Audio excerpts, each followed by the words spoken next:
Kupu-kupunya baru setengah. Ibarat telur baru setengah matang, kita makan juga belum nikmat.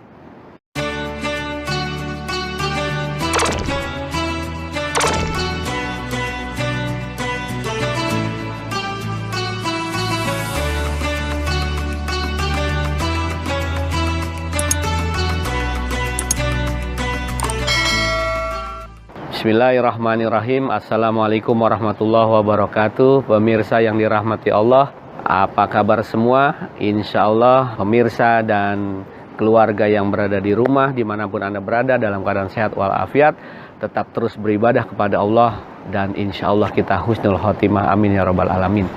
Kali ini Bang Jaki berada di Pondok Pesantren Darul Rahman 2 Lewiliang Bogor, dan Bang Jaki dapat kesempatan untuk mengantarkan jamaah dari pengajian di Kemayoran yang mana anaknya ingin belajar di Darul Rahman. Intinya kita menunjukkan satu kebaikan dan mudah-mudahan dapat pahala kebaikan tersebut. Mandala ala khairin falahu mislu ajrin kafailhi. Barang siapa yang menunjukkan satu kebaikan, maka dia mendapatkan pahala seperti orang yang berbuat akan kebaikan tersebut. Mudah-mudahan kita mendapatkan pahalanya. Dan Bang Jaki mau menyoroti satu kisah momen di mana ketika para santri baru yang dia izin kepada orang tuanya ingin belajar dan orang tuanya menangis, anaknya menangis, haru sekali. Mungkin kita semua walaupun bukan anak kita, kita melihat momen tersebut dalam hati itu terasa haru.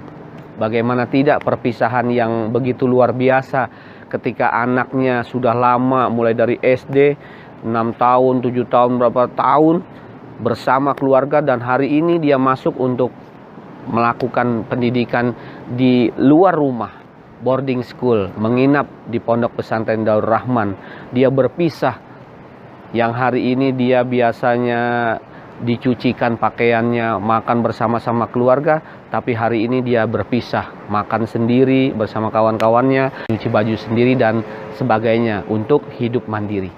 Nah, terkait dengan mandiri, ada satu kisah yang luar biasa yang bisa menginspirasi kita.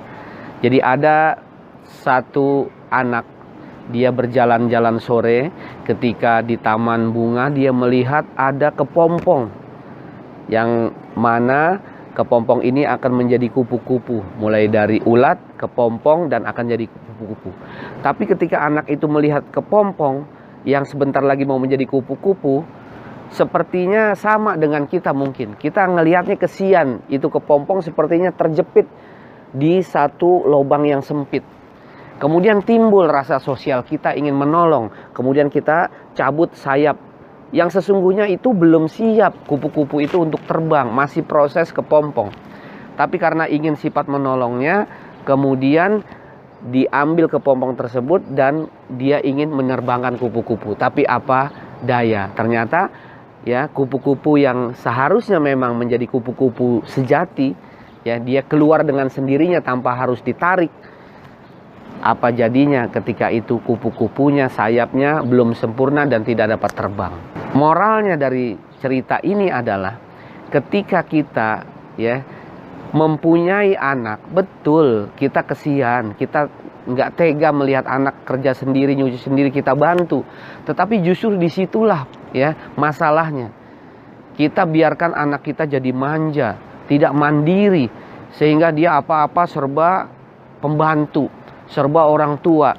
Padahal ketika kita lihat momen begitu haru, orang tua dengan anak ya berpelukan mesra, kemudian anaknya menangis, ibunya menangis, mungkin kita lihat, aduh kesian, gak tega, udah deh gak usah dipondokin aja, gak usah dimasukin pesantren. Kelihatannya kita baik, tapi justru itu secara kekuatan mental anak itu, kalau kita gak tega, anak itu gak jadi terbang seperti kupu-kupu. Artinya apa? Dia tidak menjadi orang yang punya kemandirian. Memang betul kita ada perasaan gak tega, tapi ketika anak kita masukkan ke dalam pondok, sesungguhnya kita sedang mendidik anak itu menjadi kuat mentalnya. Dia bisa nyuci sendiri, mengatur keuangannya sendiri, berjuang, tangguh di dalam menghadapi kehidupan ini. Dia menjadi orang yang strong man, menjadi orang yang luar biasa kuat. Karena di pondok dia harus urus sendiri, ada uang dia harus bayaran, dia harus memanage, membagi uang jajan, uang belajarnya. Dan kalau ada apa-apa, ada kehilangan, dia urus sendiri. Justru di situ perjuangan hidup. Kita sedang mengajarkan anak kita untuk kuat mental di dalam mengarungi kehidupan yang luar biasa. Kalau bisa dibilang kejamnya kehidupan ini, kerasnya kehidupan ini. Kelihatannya kita seperti kesian, tetapi justru di situ kekuatan yang kita akan ajarkan kepada anak supaya dia mandiri. Coba kita lihat, alhamdulillah, tahadus binikmah, fa binikmati rabbika fahadis. Dulu Bang Jaki masuk Pondok Pesantren Darul Rahman tahun 84, keluar 90. Mungkin ibu saya, orang tua saya, bapak saya, mungkin seperti membiarkan anak begitu saja, seperti ditinggalkan, seperti dibuang, padahal bukan pembuangan. Ingat ya, santri yang dimasukkan ke dalam pondok pesantren itu bukan berarti dibuang, sedang diajarkan untuk supaya kuat dalam mengakhiri kehidupan. Alhamdulillah, tahadus binikmah, Bang Jaki merasakan itu. Ketika selesai tahun 90 mengajar di Pangkal Pinang, di Bangka, kemudian di Solok, mengaruhi kehidupan banyak asam garam dan mengetahui luar biasa kehidupan dan mengetahui jerih payah. Ya, dari situlah kita mengetahui apa artinya uang, apa artinya kebahagiaan. Artinya bukan berarti kita jadi orang matre, bukan. Artinya keuangan yang kita punya betul-betul kita syukuri. Kita bisa mendapatkan uang itu dari jerih payah sendiri, itu betapa nikmatnya. Walaupun cuma 1.000, 2.000, 100.000. Tetapi walaupun demikian, perjuangannya yang luar biasa. Orang yang biasa makan dengan kehidupan yang mewah, tapi uangnya bukan hasil jerih payah. Kemudian dengan orang yang makan dengan jerih payah, walaupun cuma tempe tahu, beda rasanya.